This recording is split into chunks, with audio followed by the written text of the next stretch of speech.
Dis so lekker om weer met jou te gesels en dankie dat jy tyd maak om te luister. Ek glo dat hierdie paar woorde jou sal bemoedig. Wanneer 'n babatjie gebore word, is daar 'n opgewondenheid en 'n blydskap en natuurlik wil die ma altyd hê die kind moet klein bly. Hulle wil hê so lank as wat hulle kan, moet hy klein gehou word. Want wat is ouliker as 'n klein babatjie? En dan kom daar die stadium in hulle lewe, so tussen 2 en 4, wat jy wil hê hulle moet bietjie ouer wees en vinniger groot word. En as jy 'n ma is of was, sal jy natuurlik verstaan wat ek bedoel hiermee. Net soos jy en daai klein babatjie fisies moet groei, is dit belangrik dat jy geestelik ook groei. Want dit is net so belangrik, indien nie belangriker nie. Maak nie saak watter ouderdom of watter vlak in jou lewe is nie. Jy het 'n verantwoordelikheid om te groei in jou geloof. Om kinders te bly is nie die doel van die lewe nie. Jy moet groot word. Daar moet groei wees in jou lewe. Hoe sal dit lyk as ek nog vandag op die ouderdom, ja hierdie ouderdom, met 'n doek rondloop of met 'n dammie in my mond sit? Dit sal belaglik lyk. Mense gaan dink daar's fout met my of dan nou nie. Hoeveel van ons kinders van die Here loop nog met 'n nappie rond of 'n dammie? Jy is al 30, 40, 50 jaar oud, maar geestelik loop jy nog met 'n dammie. Is jy nog klein?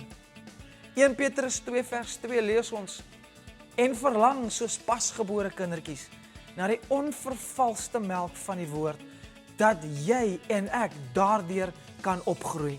Hebreërs 5 skryf dat julle al moet leraars gewees het, moes al groot gewees het, maar ons is nog op melk en nie vaste kos nie in ons geestelike lewe. Dit is natuurlik maklik om baba te bly, want daar is geen verantwoordelikheid nie. Die doek word vir jou geruil, jy kry kos as jy huil, alles word vir jou gedoen. Maar in die alles het ons kinders kos nodig om te groei en ouers doen alles in hulle vermoë om seker te maak dat kinders kry al die regte kos en eet natuurlik ook reg. En dit is alles nodig, maar net so sê die woord ook in Matteus 4 vers 4. 'n Mens sal nie van brood alleen leef nie, maar van elke woord wat uit sy mond uitkom. Kos en woord is belangrik. Ons raak emosioneel van ons foto's en prentjies sien van lande waar mense doodgaan van honger. Hoeveel van ons lyk so geestelik? En glo my, ek was al 'n paar keer daar. Ek en jy as kinders van God moet 'n verlange hê om te groei en daai honger binne in ons te les. Die enigste vraag wat oorbly, hoe les ons die dors en hierdie honger en hoe groei ek en jy? Deur die woord te lees, sodat dit ons kan voed. Die woord te beoefen en te verstaan. En ons moet ook onthou om geduldig te wees, want om geestelik te groei, vat tyd en geduld. En daar gaan tye wees wat jy moedeloos gaan word langs die pad, maar hou goeie moed.